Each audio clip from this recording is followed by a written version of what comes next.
குக்கரில் பாத்திரத்தை வச்சு எண்ணெய் ஊற்றியாச்சு. வறுக்க தேவையான பொருள் வந்து தேங்காய்,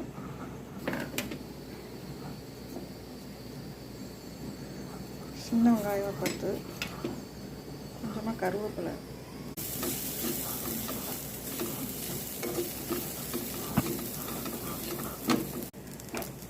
நல்லா வறுபட்டுருச்சு. தேங்காய் அந்த மாதிரி ப்ரௌன் கலரில் ஆகணும். அந்த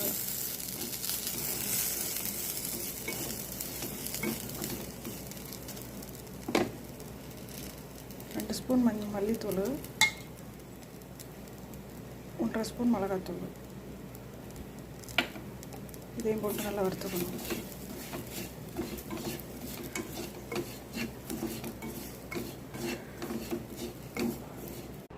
மொச்சக்கடலை ரெண்டுமே வெந்துருச்சு. குக்கரில் 3 விசில் விட்டு வேக வச்சுருக்கேன். நல்லா வெந்துருச்சு. வேக வச்ச கொண்டக்கடலையை போட்டாச்சு. அடுப்பு பற்ற வச்சாச்சு. ஒரு நெல்லிக்காய் அளவு, சின்ன நெல்லிக்காய் அளவு புளி கரைச்சி வச்சுருக்கேன். இதை ஊற்றிக்கலாம். இதை அரைச்சி வச்சு அரைப்போ நைஸாக அந்த மாதிரி நைஸாக அரைச்சிக்கணும். இதை ஊற்றிக்கலாம்.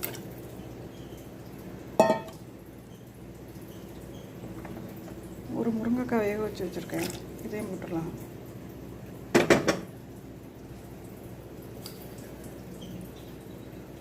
தேவையான அளவு உப்பு போட்டுருணும். நல்லா கிண்டி விட்டுருணும்.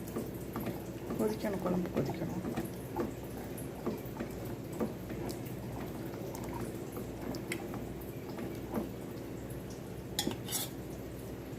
கொஞ்சமாக தண்ணி. குழம்பு நல்லா கொதிச்சிருச்சு. இப்போ தாளிப்பு போட்டுக்கலாம். சுண்டை வத்தல் கொஞ்சமாக தாளித்து போட்டுக்கலாம்.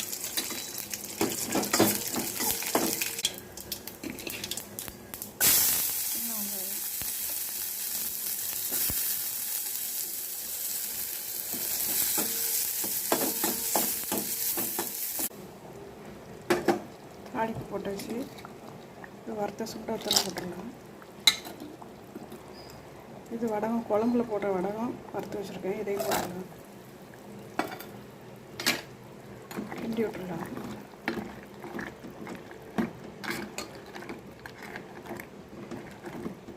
ரெடி ஆயிடுச்சு நம்ம மொச்சக்கொட்டை கடலை குழம்பு.